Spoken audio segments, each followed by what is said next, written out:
今日同大家介紹一個傳統餸菜，就係鹹蛋蒸肉餅。做法好簡單，本小店預備記份量已經夠一般家庭份量。材料包括半斤免治豬肉同鹹蛋一隻。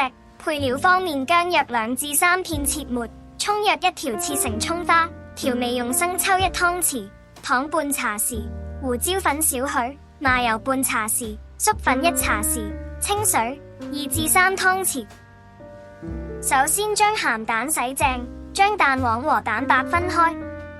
蛋黃切半備用，蛋白留用。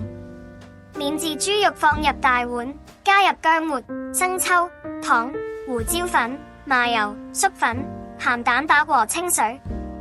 用筷子順一方向攪拌至起膠，肉餡變粘稠。如太乾可再加少許水。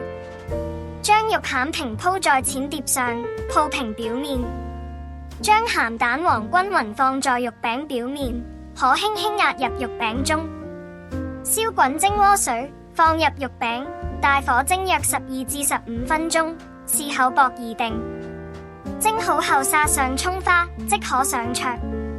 另外有啲小貼士可提供俾大家，肉餅不要壓得太厚，約1.5至2厘米最理想，容易熟透且口感嫩滑。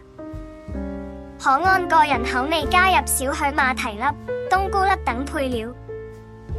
鹹蛋本身有鹹味，調味時生抽和鹽要酌量。